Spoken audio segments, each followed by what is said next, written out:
Hello and welcome to the Handicapable Black Woman Throne Room. My view of humanity is a whole new tea. Well, today I'm going to be talking about authors with disabilities representation, the need of it, diversity, equity, and inclusion, DEI. Oh, I know it's such a scary word for the MAGA Republican Trump supporting people, but yeah, if you don't like me, you can go. I don't care. Sayonara. You're not part of my demographic anyway. Yeah, anyway. Um, so I'm going to be talking about the need of it. And since I am an author with a disability, talking about some of my projects, what I'm working on. And I know some people tell me not to because I've even caught some of my so called friends who are really enemies trying to create the products I'm trying to do. But then I'm not trying to say I'm the most ingenious person in the world or I'm so smart or brilliant, but it's really funny how next thing I know, they try to go off and create what I'm trying to do and then they can't because they don't know how to put all the pieces together. And then I actually love it because the so called friend who goes back and forth tells me the difficult time that they're having, how frustrating it is, and how one of them actually was going to go and pay somebody to write it. But then when the ghostwriter told them that they had to at least like map out what they were talking about and they couldn't even do that part, oh, I loved it. I loved it. So, anyway, okay. Well, and also, okay, I'm going to kind of start off with why do people have such a hard time with main characters being a person of color? Because also, as a writer with a disability, I am a person of color, and majority of my main characters are going to be people of color, and it's it's really annoying and just really annoying that I've talked to people and told them about my projects, especially ex-boyfriends or ex-boyfriends' family members. Oh, well, what is your character going to look like? Well, they're going to be African American. Oh, no, no, no one's going to buy that. It's like, no, it's like, why are you going to do that? No, you need to. And then when I say, why isn't anybody going to buy that? Well, we're not going to be able to relate. You can't relate to a human being. You relate to animals when you read books about animals.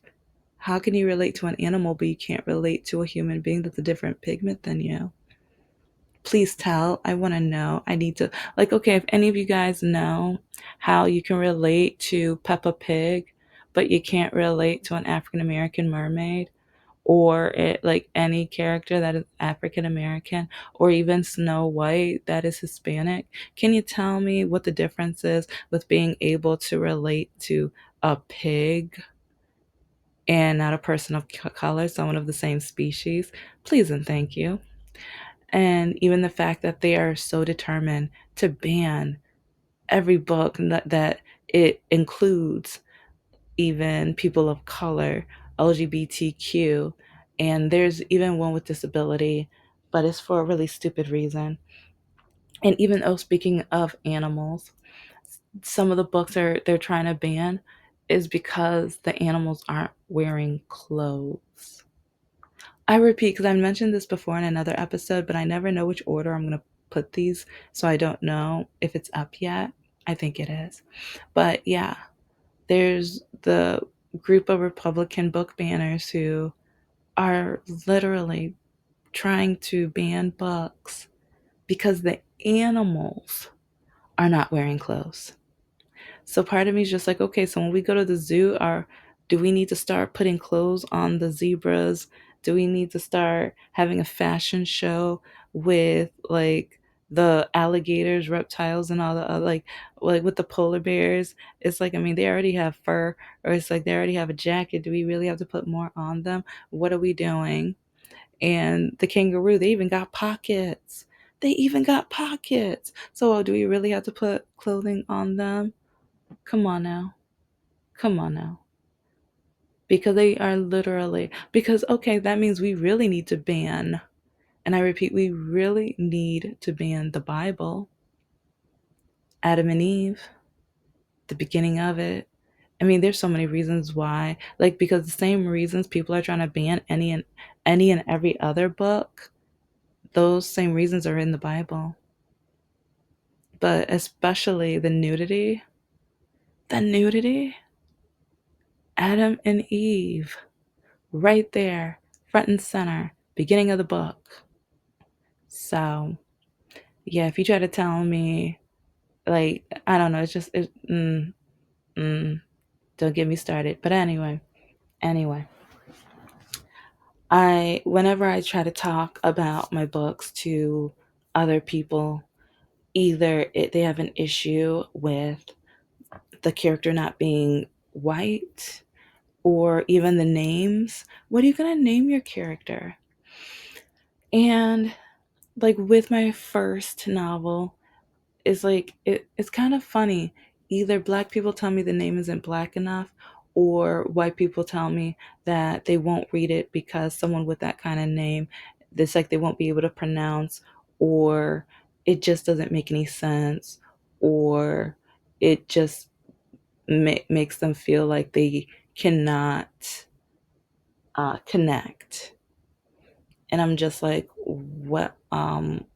Okay, don't get me started with you guys when you stole, like when your ancestors stole all the slaves and everything from Africa, brought them over. Then you forced your Americanized, your Caucasian names upon them, taking away part of their African American identity. And so now, through the ages and the decades, it's like a lot of, like with African Americans, we are creative with our names. We embrace like part of our heritage from the past and things like that in different fashions, ways, and stuff like that. But then they put that against us, especially when it comes to applying for a job. They look at our name, they're like, oh, they're black, and they say move it, keep it moving, and everything like that, until you have to either shorten your name or whitewash your name to even try to get a phone call. But that's a long story for a different day. But with my characters and their names, my first novel, or for adults, her name is Abby. But I also have, in my children's books, I have characters' names with Leslie, which is an African name, and Kalia, another African name. And then I also have London, who I named after someone that I hold dear to my heart. So sometimes characters are named after people I know. Sometimes it's the symbolic, like I go on so many baby name lists and things like that, because even with my Grim Reaper, I was looking up different name ideas, and a name just kept popping up in my head, and I didn't know why. But I think the original name that I took hours looking up, that might be her middle name, because now that, like, for some reason this one name just keeps coming up. And when I connected it with the other name, I'm like, okay, that's cool, that's beautiful. And then even while I was looking at some of the notes, because it's like I'm trying to finish up Abby's story, but then, or at least part one and two of her story, but then while I'm drafting everything up for November, but yeah, it's like I don't even know if I should start doing this a different month now, because National Write a Book in a Month or whatever is, that's not the title, but it's like I'm not excited about it anymore, because the whole organization and business fell apart to the point where they didn't treat those people right. But anyways, another dollar for another day. So, but trying to create authentic characters that I can connect with, characters that I can write like genuinely, so that I can connect with other people, because I'm writing the character in an honest, authentic view. When I write the villains, oh my gosh, yeah, I've got a lot of villains that I want to school with or worked with, but yeah, a lot of people I went to school with. So, and it's to the point where there was one bully. I cannot find the yearbook that he is in because I know it's like I know he failed. He he failed the 12th grade. I know at least once, 11th or 12th grade, because for some reason my 10th or 11th grade year, I was so excited. I was so happy. I was like, yes, he's going, he's graduating. Yes, it's his, like, no, I was in 11th grade. I was like, he's leaving, he's graduating. Hallelujah. Yes. Oh my gosh, I am so happy. My senior year, I was like, how the crap, how bad did you fail? Dang, boy, why are you still here? And yeah, he was like, he tortured me. And I already talked about this in one episode, and I'll talk about it in others too. But when you have someone who literally hunts you down in the halls in order to just trip you and kick you, and then you go to the teachers and they just tell you, he must have a crush on you. Teachers, stop saying something so stupid. Teachers, if you say that, okay, okay, like you might have a degree, but that's stupid, idiotic, ignorant. It was like when I was teaching in the inner city and stuff, I never said that. It's like there were times where I was just like, you know what, you guys might have assigned seats, but I'm changing them because no, I'm not going to allow this student to try to have power over this person and interrogate, tease, mock, and everything like that. I can't control what goes on in the hall, but I can talk to the other teachers so they can keep watch of that too. But yeah, I don't play that. But yeah, oh, I need to go to the library. So, because I was doing research trying to find old yearbooks and stuff on to see if they were online. But then I remembered some libraries have yearbooks. So, yeah, I need to go so I can write my handy dandy list of people that I need to add there. Like, oh, and it's going to be his full name. His full name. So, anyways, yeah, people might say it's me. No, that's petty. I'm petty. It's like, and after everything I've been through and everyone telling me the pain was in my head, after people telling me, oh, he must like you, he must have a crush on you, after being told that I was never going to accomplish anything in my life, after being told if you try to write or publish a book, you're going to be kicked out of this house. Yeah. If you try to start your own business, we're going to throw you out this house. When they find notebooks of my writing, they literally made me throw them out. They threw some out, but and sometimes they would. My mother would ask me, "Have you seen your green notebook?" So that I would know that she threw it out. Yeah, great times. And so when I think about Disability Writers Month, Disabilities Authors Day, and everything like that, it is of great importance to me because of everything I've been through.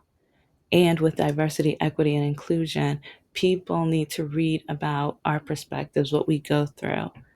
And for me, it's you get a double header.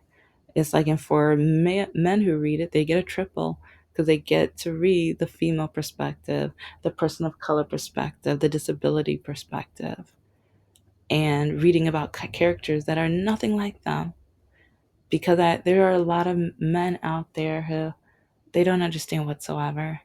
And I have a physical disability or a one that you can see, and sometimes like I want to read books from that has a main character that is autistic or on the spectrum and everything like that because I want to learn more about that those type of disabilities.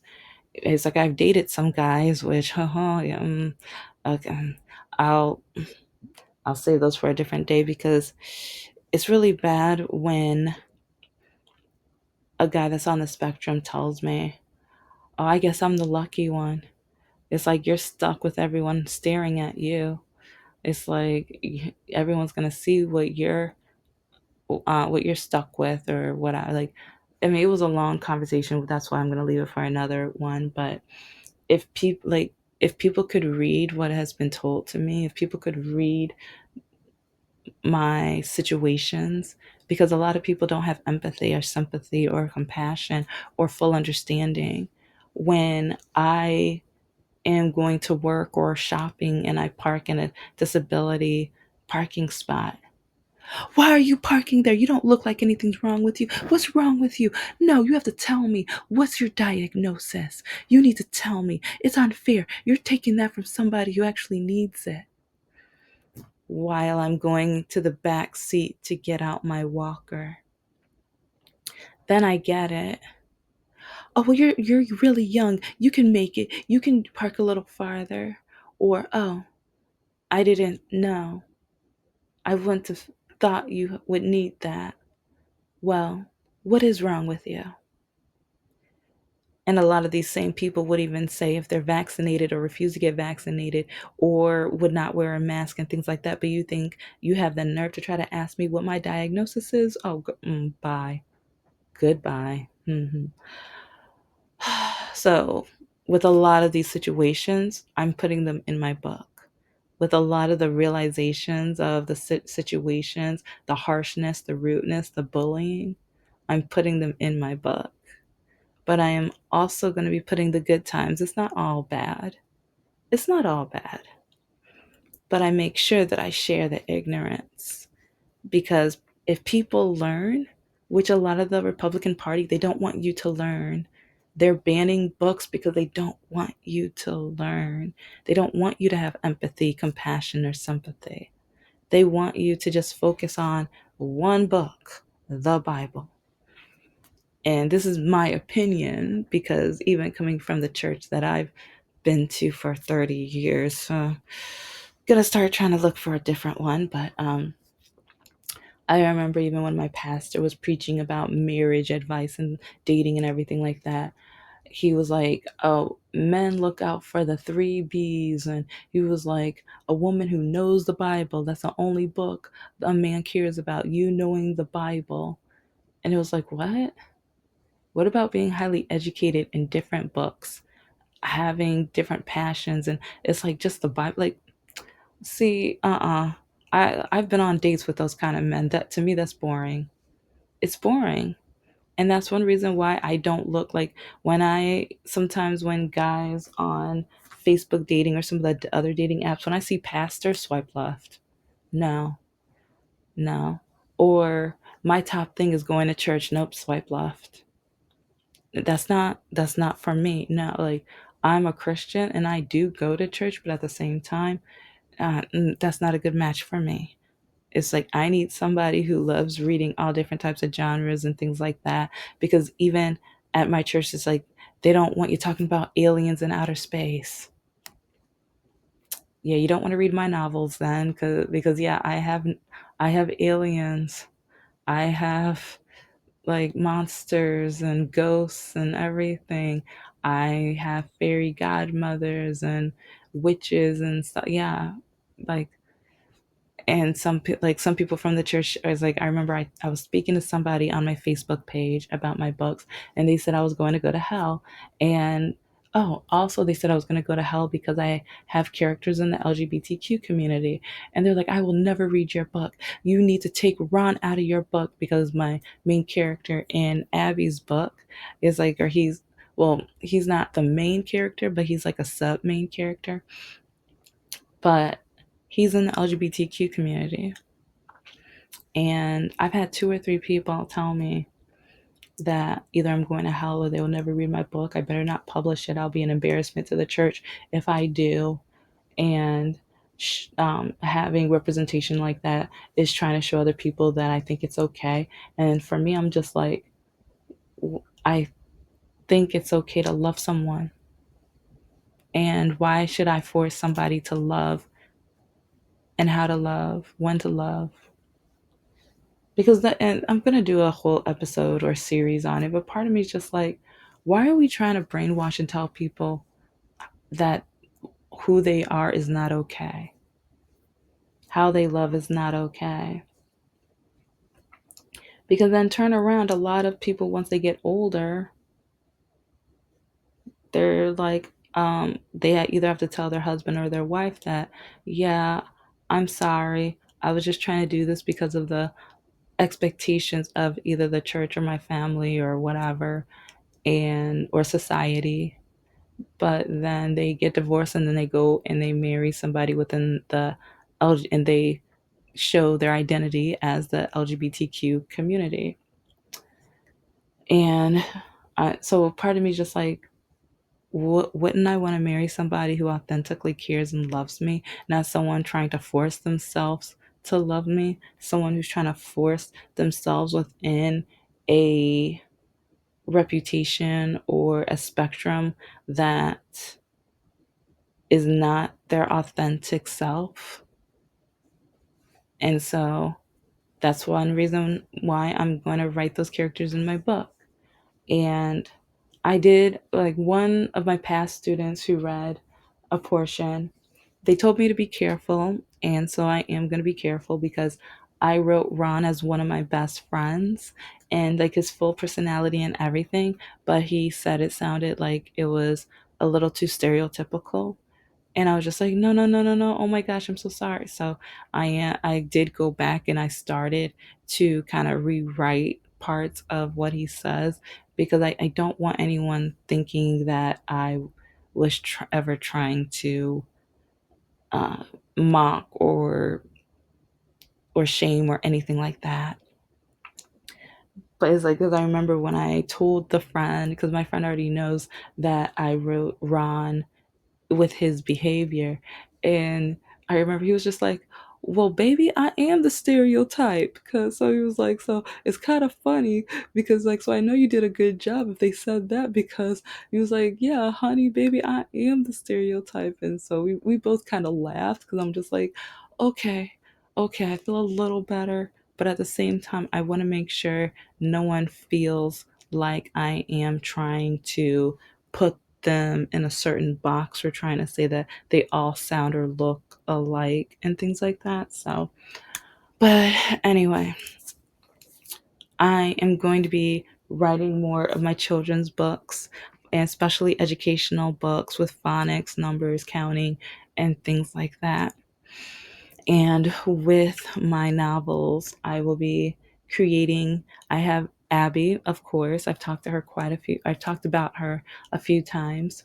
Her best friend is a superhero, and you're going to be going into kind of like a murder mystery and also family drama, a lot of family drama, dating nightmare, and actually some of the messages that I've gotten throughout my awful dating life, I'm actually putting those in the novel as if those were her messages.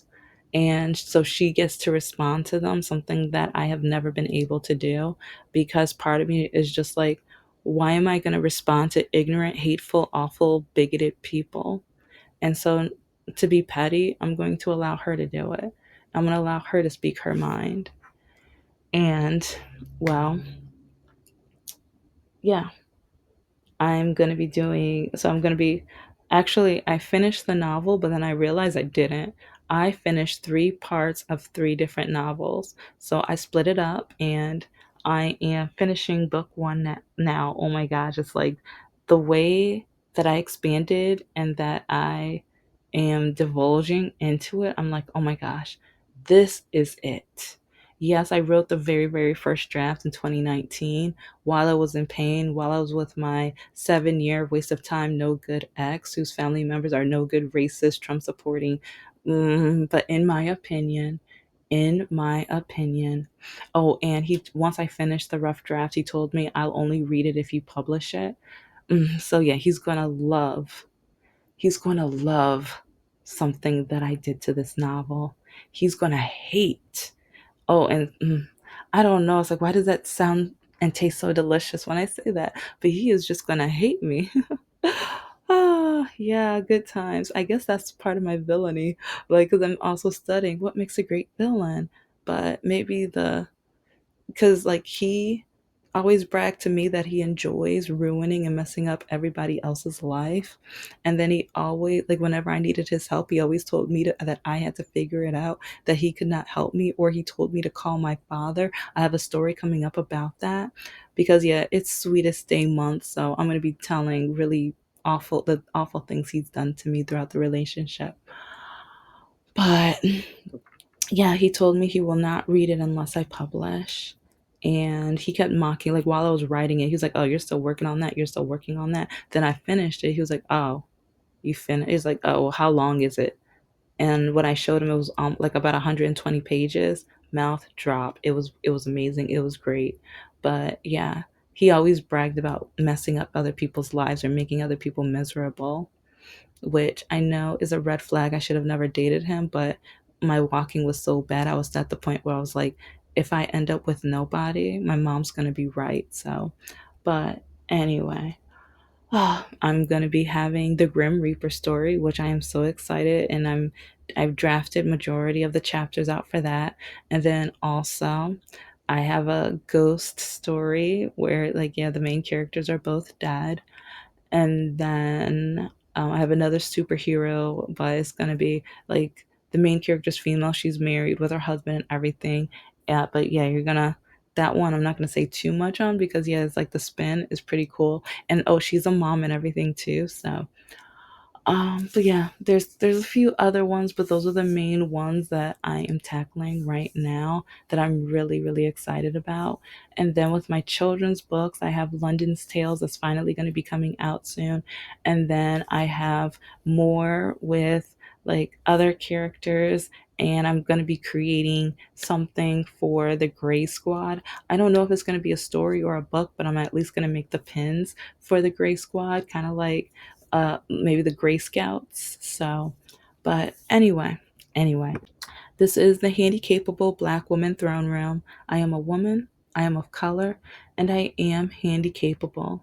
But most importantly, I am human, and you're human too.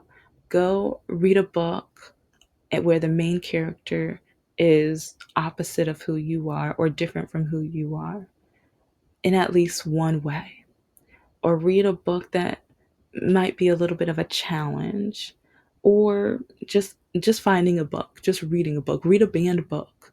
It's like, yes, I'm gonna throughout this month I am going to try to cover as many banned books as possible. And I know in New York, October 18th or 19th is going to be banned book day. If I can get myself together, because I've never shown my face because of trauma. A lot of men on here try to tell me how ugly I am, and either ugly, fat, and I'm not black enough, and all this other stuff. So I was trying to dodge the rude comments for as long as I could. But I would love to have a band reading live. So if anyone's interested in that, let me know. Put it in the description what book you would read, or even recommend some banned books. What banned book would you recommend us reading? So, you guys take care. Have a beautiful day. Keep to your goals. Don't let anyone tell you what you cannot do. Keep going. Keep striving. Okay. Take care. Bye.